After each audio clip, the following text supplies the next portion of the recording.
Chilling tales for dark nights.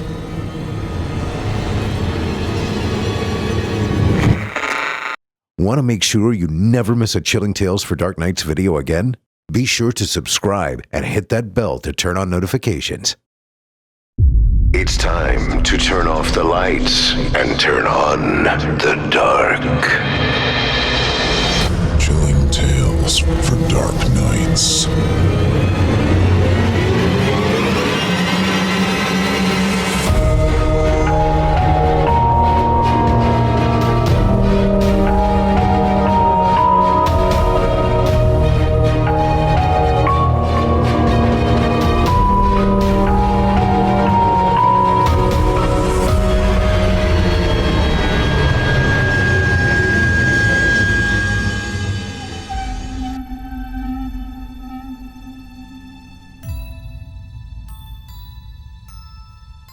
Good evening, listeners, and welcome to another edition of Chilling Tales for Dark Nights. I'm your host, Steve Taylor, and tonight, I'll be your guide on a journey into darkness, one where discovery, obsession, and madness intertwine. Before we step into tonight's tale, I'd like to remind you that this is a very special season for us here at Chilling Tales. After 5 long years, our Evil Idol voice acting competition has returned. That's right, Evil Idol 2025 is happening right now, running all September and carrying us into the spooky season this October. 50 contestants have entered, and every weekday throughout round 1, a brand new entry goes live on our YouTube channel. Only 25 will move on to round 2 in November. And who decides who advances? That's right, you do. Your votes make the difference. So if you've ever dreamed of having a hand in shaping the next generation of horror voices, this is your chance. Head over to YouTube, subscribe to Chilling Tales for Dark Nights, and cast your vote today. And while you're at it, don't forget to follow us on Spotify, subscribe on YouTube with the notification bell turned on, and drop us a 5-star review on Apple Podcast if you like what you hear. For those who want even more, join our membership program at chillingtalesfordarknights.com. Members get ad-free episodes, early releases, and bonus stories you won't find anywhere else, all for just $7.99 a month or even less if you sign up for a year. We're also haunting social media on Facebook, Instagram, and X, and now TikTok, where we're gearing up to launch our very first content soon. Follow us now so you don't miss any of the action when it drops.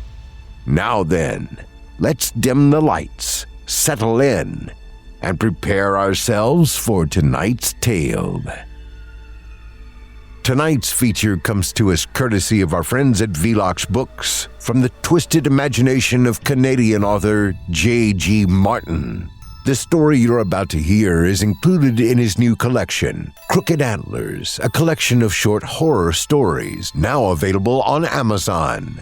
If you enjoy what you hear tonight, I strongly encourage you to pick up a copy and dive deeper into Martin's world of monsters, nightmares, and impossible discoveries.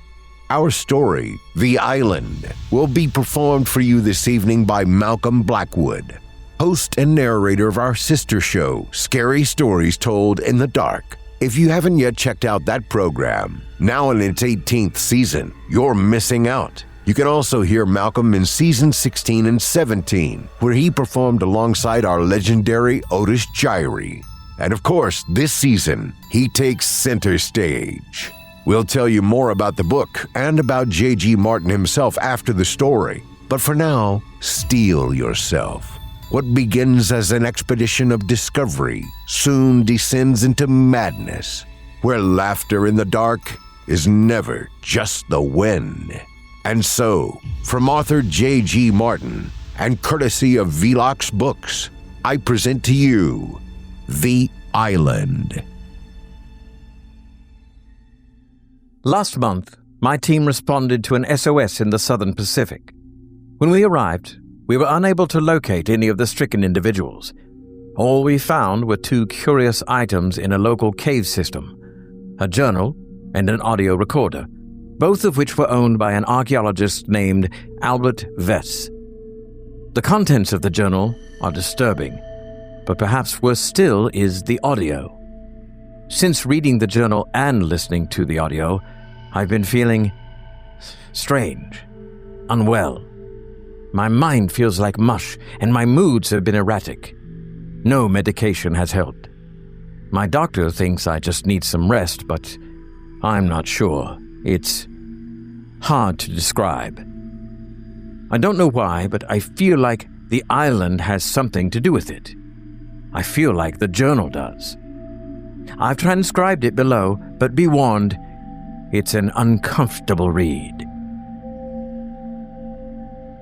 June 1st, 2021. The valley is steep. For an island in the middle of the Pacific, it feels almost unnatural, certainly uncommon. I've done plenty of these expeditions, and I've rarely encountered geography such as this. The shoreline is sparse, thin. It gives way to a scatter of trees and a sharp drop-off into a hollow of palms and brush. It's incredible. Claustrophobic. It's where we're going, all four of us. Bernard, the research lead, Darian, the cave spelunker, and Allison, one of the most accomplished archaeologists I've ever met. And, of course, myself. My stomach is still upside down, recovering from the sail it took to get here, but the worst is over. Once we finish our survey of the ruin below, we can set up camp and get some shut-eye. It's not so bad, really, and we're so very close. This, I think, could be the discovery of a lifetime. The sun is setting in the sky. When we looked down into the valley this afternoon, we never anticipated it'd be this slow going, or that the canopy of leaves would be this blinding. Allison recommends we make camp and get some rest. She says the ruin will be there to excavate in the morning, and we'll be better off with more daylight to spare. Bernard disagrees. He says we've got lanterns and rations, and that the scene survey won't take that long. Besides, he's not planning on doing any excavating until he knows the ruins are actually there. His remark catches us off guard.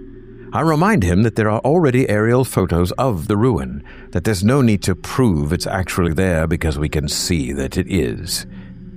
It takes Bernard a minute to answer, and when he does, he admits the aerial photos of the ruins were doctored. He admits that the research he submitted to secure this grant was false. All I have, he says, is what's written in here. He shows us a leather-bound book with yellowed pages. It belonged to his ancestor, apparently, a merchant captain who was shipwrecked on this island over a century ago. According to the journal, there really are ruins. But the thing is, they're underground. You'd never know they were there if you weren't looking for them, and it's why nobody discovered them before. I can hardly believe it. I want to be furious at him, but Allison is angry enough for the both of us. She's fuming. Darian doesn't seem to mind terribly, maybe because it's her first expedition and she still has stars in her eyes. Trust me, Bernard says, this will be the discovery of our lives. I suppose we don't really have a choice. The boat that dropped us off won't be returning for another week. For better or worse, I and everybody else are stuck on this little spit of land. Allison heads into the trees to pee, and when she comes back, she's a nervous wreck. Her shoulders are quaking. Her voice is uneven. I heard footsteps out there, she says. Footsteps and laughter out there in the jungle. I remind her that there's nobody out there, that this island is as empty as it's ever been. Then who's laughing at me? She snaps. The trees? The jungle ends in moonlight. It opens to a clearing, a dusty expanse of stone boulders and saplings. We made it to the bottom of the valley, to the site of the supposed underground ruins. Bernard tells us there should be an opening somewhere, a hole. It might be tiny, or it might be large enough to fall into if you aren't careful. The four of us split off, flashlights in tow, Allison in one direction, scowling, and Darian in another, beaming. She's young enough that I hope we really do find something. Otherwise, this might just sour her opinion on archaeology for good. Before I can step off, Bernard stops me. He asks me if I can hear that. Hear what? I ask. The laughter, he says. It's not 40 paces away that something catches my eye. It's small, difficult to make out in the dark, even with the light of my lantern and the moon above, but it's there. It's making my skin crawl. Between two squat boulders is a circle of small stones arranged in a spiral. They frame a recess into the earth that's filled with decaying wood, charred black by the heat of flames. A fire pit. I gaze at it, stunned. This island should be deserted. As my mind churns, I spot something sticking out of the dirt and the ash. It's broken, crumbling. It looks like Mother Nature has had its way with it, but it's unnatural enough to stick out to me.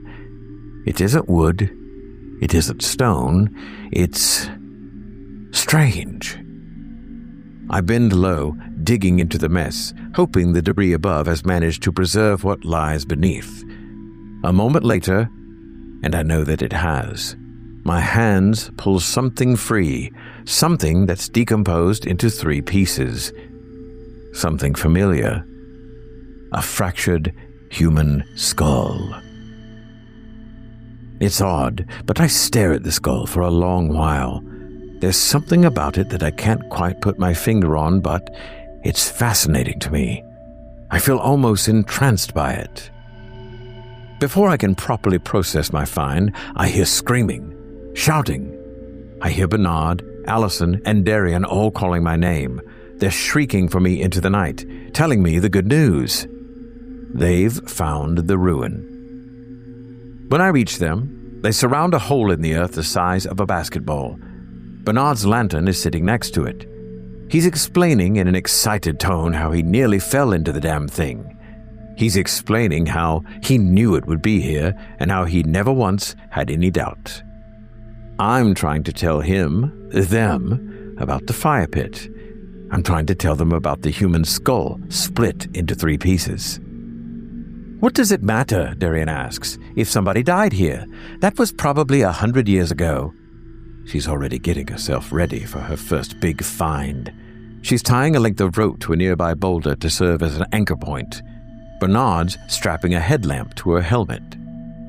What matters, I say, is that human skulls don't generally burn themselves on deserted islands. What matters is that whoever burned that skull was doing it very much on purpose, and there are very few reasons that would ever be okay. Bernard sighed with Darian, but tells me that I'm probably right, that whoever burned that skull was up to no good. But what do I expect the 4 of us to do about it? It's ancient history. Before I can argue my point, Allison calls us over. She's on her belly at the entrance of the hole, flashlight angled down, trying to get a look inside the ruin. She tells us she thinks she saw something move down there. Darian reasons that it's probably just water bouncing the light around, making shadows. She says she sees it all the time while spelunking. Underground lakes. I figure she's probably right about that. In a valley like this, it'll be a small miracle if these ruins aren't already flooded. Still, the skull looms in the back of my mind. It unnerves me. Darian rigs the rope to her carbiner and slips her leg into the hole. A moment later, and she shimmies the rest of her body through the opening until the white of her helmet disappears beneath the earth. As she lowers herself down into the ruins, Bernard asks her for details about what she's seeing. For the first while, she says it's just a long, tight drop. Nothing to see, just stone pressing against her on all sides. Then, she says it's opening up into a cavern. She says she's inside of them now. The ruins. Or rather, a cave system. I don't see any ruins, she tells us. All I see are... Her voice trails off. It sounds concerned. There's writing down here, she says. Lots of writing. all over the cave walls. It looks like it was scratched into the stone. Bernard looks ecstatic. He asks her what language it's in and whether or not she can read it. She responds by saying that yes, she can read it. It's English numerals, she says. There are numbers all over the cave. A pause, 2 breaths. Her voice echoes out of the dark hole. Are these dates? Nobody gets a chance to ask her about the dates, or exactly how many there are, because our attention is stolen. In the distance, from deep within the jungle, we hear the low sound of footsteps. Heavy, desperate footsteps. Footsteps that are coming our way. I call into the hole, ordering Darian to get out. I tell her somebody is coming. My heart is beating through my chest, my mind replaying images of the scorched skull. It feels insane, absurd. There's nobody on this island, we know that. We have the records, and yet I feel that something is very wrong. Allison holds our only weapon, a brush-whacking machete, and she's shrieking at Bernard, demanding whether he forgot to mention the existence of cannibal tribes on the island. Bernard's too shell-shocked to speak. I holler at him to help me heave on the rope, to bring Darian up faster. Thankfully, he does. It's exhausting, but we manage to pull her up to the top of the hole, just far enough to see the white of her helmet and her terrified features. She tells us that she's stuck, that she can't move any further. I hear the footfalls nearing, so close. Whatever's coming is running low, and the sound is like thunder in my ears. I watch as Bernard works at freeing Darian from the opening, and I realize it's taking too long. Much too long. I drop the line and rush over to help, pressing my hands against Darian's shoulders. Then, all at once, the footfalls stop. They stop just outside the perimeter of the clearing. For a moment, the night is silent. None of us so much as steal a breath as we listen for whatever is out there, whatever is coming for us. Allison suggests that our shouting may have scared it off. It's a comforting thought, that it might have been a large species of boar charging through the jungle, or perhaps an earthquake. Bernard agrees. He adds that we're all running low on sleep and very on edge, and that Allison was right. We should have just made camp and gotten some rest. Then, Darian screams, and her body slips, ribs snapping as she disappears back into the darkness of the ruin. A split second later, there's a grotesque cracking sound, and the screaming stops. It's the sound of Darian's body striking the cavern floor. It is, I think, the sound of Darian dying. Something goes through us then. Allison, Bernard, myself. Something goes through us like a bullet, shutting us up as we wait, desperate to hear Darian call out and say she's okay, that she's just a little bruised up.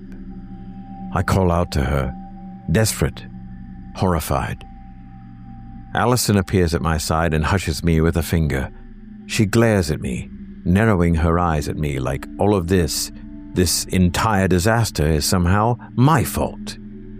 Then she lowers herself onto her hands and knees, machete by her side, ear toward the hole. She asks us if we can hear that. She tells us to listen. Bernard and I press ourselves closer to the opening. We strain our ears. There's a scraping sound coming from inside. A low, sustained sound like something being slid across stone. There's something down there, Allison says. I knew there was something down there, and I told you, Bernard. I fucking warned you.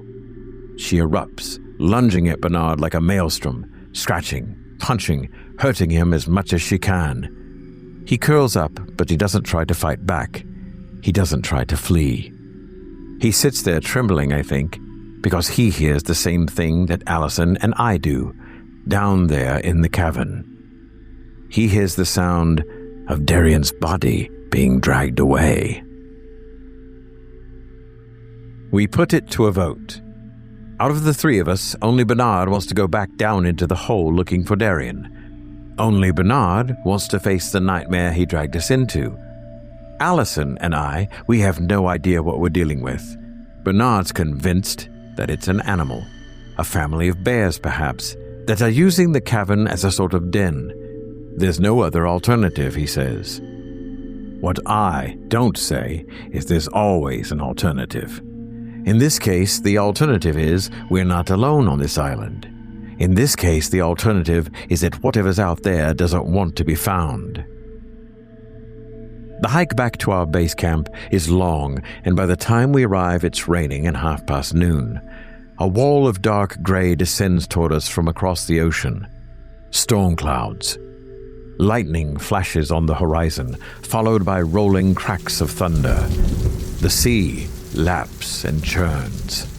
All any of us want to do is go to sleep, to rest, and process our grief over losing Darian. But we have work to do. Bernard fires up the HF amplifier and attempts to contact rescue services. Static greets him over the receiver. He tells us he doesn't think it's working. He tells us the radio is fucked.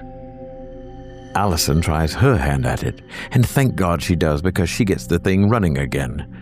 Over the other end, like the voice of an angel, we hear the operator crackle out of the speaker. "Everything all right out there, folks?" "No," we say in near-perfect unison. "God, no." The conversation doesn't go as planned. According to the operator, it could be hours or even days before we're picked up. The storm front in our area is a bad one, they explain, and it's likely to impede any rescue efforts. Local authorities aren't keen on risking their lives for tourists. At the moment, they're attempting to contact military vessels nearby for a potential extraction, but we shouldn't count on that. Their advice? Hunker down, batten the hatches, stay safe, avoid becoming separated. "What if there's somebody out there?" Allison asks them, "trying to fucking kill us?" "Didn't you say you had a machete?" they ask. "Feel free to use it." The night passes for me as a string of nightmares. I toss and turn for much of it. It's not clear why, but my stomach is in knots. I feel ill, nauseous and unwell. I wonder if it's the rations I ate. Maybe Bernard didn't prepare them properly. Maybe they've gone bad. It doesn't matter. My body and mind are exhausted enough that the pain in my stomach is an afterthought. I awake to silhouettes arguing, Allison and Bernard. My head feels like I just drank a bottle of whiskey and hit it with a hammer. My mouth is dry. I'm sweating and shivering at the same time. Do I have a fever? Pieces of their argument reach my ears. They're not far from me, but they sound so distant, so faint. Killed her. Give me a break, Allison. Darian's a grown woman who made her own choices. You think we knew she'd slip? She didn't slip. You know damn well. I stumble from the tent, and warm tropical rain is pouring overhead. Wind whistles painfully in my ears. Allison and Bernard are standing beneath the awning nearby, looking at me, but their faces are a blur. I can't make out their expressions. "What are you doing up?" Allison asks. "Eavesdropping?" She's holding the machete, pointing it at me. Hands grab me by my arm, roughly. "Go to sleep," Bernard orders. He guides me back into the tent, back into my sleeping bag. "You're not well. Tomorrow the storm breaks and the rescue team should arrive." I mumble a response, but my words are slurred, barely there. "It's okay," he says.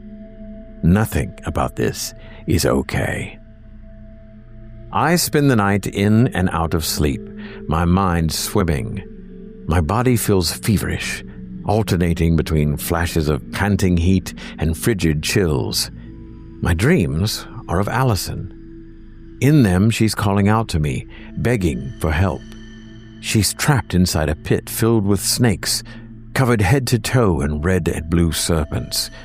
They're slithering about her, and I'm holding her machete and chopping at them, trying to save her. "Please," she says. "Please."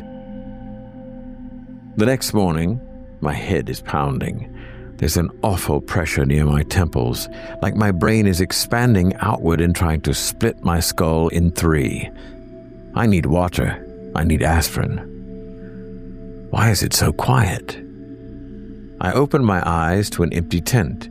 Strangely, there's no sign of Allison or Bernard. It's just me and the remains of our HF radio. Red and blue wires lay strewn about the floor like electrical snakes. Its faceplate is split in 2, the circuit board with it. What happened? Wandering outside, I find the storm has cleared. A sprinkle of rain is all that's left. Did the rescue team already arrive? Perhaps Allison and Bernard have taken them down to the ruins to search for Darian. I abandon the tent and take to the shoreline, calling out their names. It's a short while later that I find Bernard. He emerges from the jungle looking disheveled, manic. His eyes are wild, framed with heavy bags, and in his hand is Allison's machete. It's flecked in crimson. Can't find Allison. His voice is stuttering, moving too fast for his lips. She's gone. I tell him to slow down. My head is in rough shape, and it's difficult to follow what he's saying.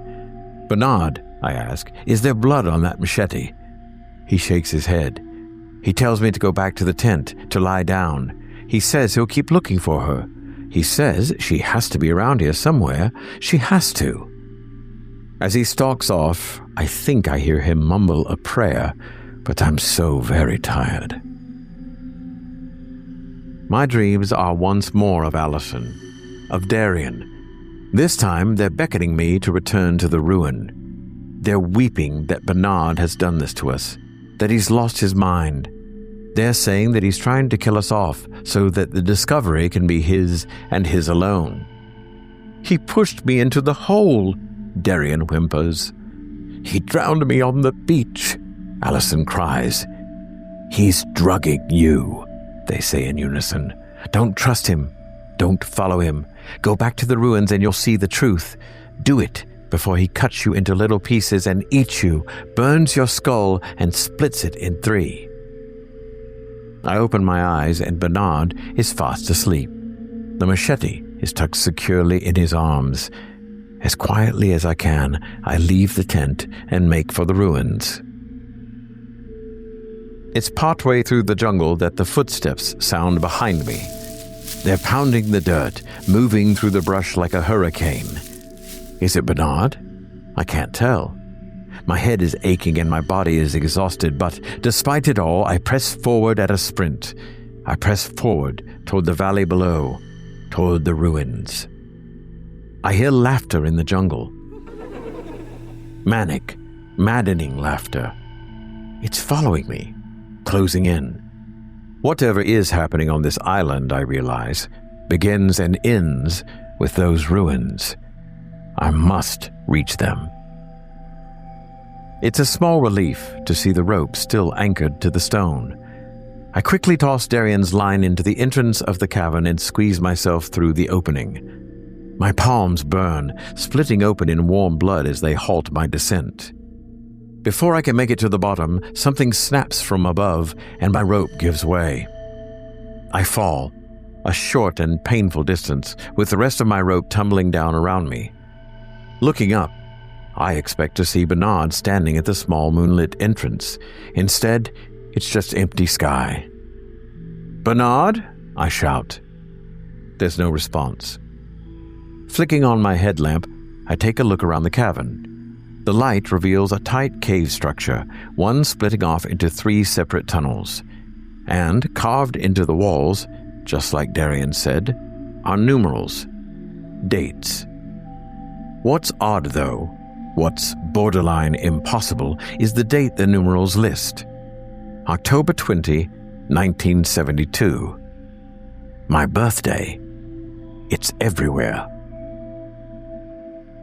I'm alone down here. There's no sign of Darian. There's no sign of Bernard. The cavern is empty, echoing, and feels endless. I've made small attempts to scout the 3 tunnels, but each presents its own share of impassable obstacles. whether growing too tight to traverse, dropping off into abyssal black water, or twisting steeply upward. I've chosen instead to remain beneath the entrance to the ruins. It is my hope I can shout and gain the attention of the rescue team when they arrive. Until then, I take this time to update my journal. I filled in the entries of my flight from the tent, of my return to the ruins. I filled in other details as best I can while their memory is still fresh in my mind, because even now, I feel my stomach roll with hunger and my mouth thirsty for water. I feel myself slipping. These details may prove important to me at a later date. I just need to hang on and hope that somebody will come. But I'm so thirsty. So thirsty.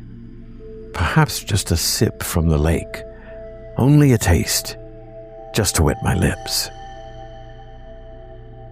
I am unwell. I feel broken. Aching. All over. I'm aching in my mind, and it hurts. So much. It hurts. There are sounds around me. Sounds in the cave. I've recorded them to study later, but it is so difficult to think. So difficult to write. Are they talking to me? The sounds are so close. Close. They're surrounding me from every corner of the cavern now, and memories are playing in my head like videos or movies. Oh, I don't feel good. I feel really, really bad. I see my hands pushing Darian into the hole, down into the ruins. Oh, God. I see her eyes as she falls, looking at me. I'm sorry. Had to. The radio. It was just so loud, and the rescue team would come so fast that I had to call it off. I had to tell them we were just peachy, and that there was no need to rush because Darian showed up right as rain. Of course I needed to destroy the radio. Snap the faceplate on my knee. I had to. What if Allison called them back and told them I was fibbing? Allison, always with her machete. She never let the damn thing go. What the fuck was it, her child? I needed to wait forever for her to step off into the jungle for a potty break.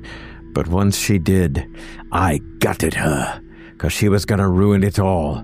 I swear, Scout's honor, she knew something was up with me. Bernard. Oh, Bernie. You knew the journal was trouble. You knew it was no good, and you brought us anyway because you wanted answers for the dreams you were having since you read the thing. But don't worry. People are so easy to strangle when they're sleeping. Oh, Lord. The voices. The skull. It told me it needed them. It needed us all down here, and we were so close to being part of this beautiful place, but nobody wanted to come, and Darian didn't land on her feet, so now it's just me. It's just me. Soon, though, it'll be me and you. That's it. That's the final entry. Note that for Albert's less lucid entries, I attempted to transcribe them as accurately as I could from his writing. The bizarre capitalizations, the sudden misspellings, all of it is authentic to his journal, if that helps at all. Without access to the remains of any of the individuals, it's difficult to say if Albert was simply losing his mind or really did end their lives. The part about him canceling the SOS signal, however, is accurate. Somebody sent out a call indicating that Darian had reunited with the group and was not seriously injured, and that rescue at the time was no longer needed. We arrived 3 days later, shortly after their transportation returned to recover them, and found their tent cut into pieces, equipment destroyed, and no sign of any members of the expedition. At that point, a search team scoured the island. I was the one who located the cave system, entered it, and recovered Albert Vess's journal and audio recorder, though there was no trace of him, body or otherwise. In addition, I visually cited the writing on the cavern walls. The weird thing is that it doesn't match up to what was recorded in Mr. Vess's journal. The numerals I saw were different. The date they listed wasn't October 20th, 1972, but instead April 4th, 1991. Not his birthday. Mine. That was The Island, written by J.G. Martin and performed by Malcolm Blackwood. A chilling reminder that some ruins are best left untouched. If you enjoyed that tale, you'll be pleased to know it comes from Martin's outstanding collection, Crooked Antlers, a collection of short horror stories published by Velox Books and available now on Amazon. It's packed with nightmares that blur the line between folklore, conspiracy, and cosmic horror, including stories of vanishing expeditions, agents chasing urban legends, and horrors waiting just beyond the veil. In fact, our friend Eric Peabody has been bringing several other stories from Crooked Antlers to life this month over on Horror Hill. If you'd like more of J.G. Martin's work, make sure you give Horror Hill a listen and enjoy Eric's performances as well. And of course, tonight's performer, Malcolm Blackwood, isn't just any guest. He's the host of Scary Stories Told in the Dark, now in its 18th season. If you'd like to hear more from Malcolm, check out season 16 and 17, where he performed alongside Otis Gyrie, and dive into season 18, where you'll find him front and center. Finally, don't forget, Evil Idol 2025 is underway. Throughout September and October, we'll be showcasing all 50 contestants on our YouTube channel, and your votes will decide who stays and who goes. Join the fun, cast your votes, and help us crown the next voice of horror. If tonight's tale chilled you to the bone and you'd like more like it, please consider leaving us a review on Apple Podcasts or wherever you listen. Those reviews help us more than you know.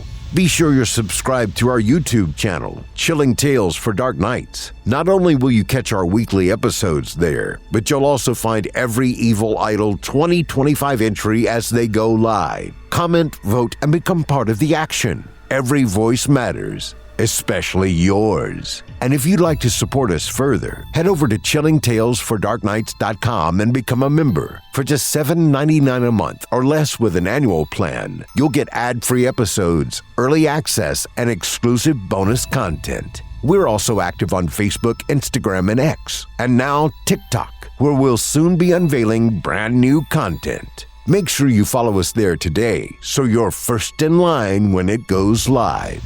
That concludes tonight's journey into the unknown. Until next time, remember, turn off the lights and turn on the dark. Sweet dreams, listeners. Sweet dreams. Chilling Tales for Dark Nights.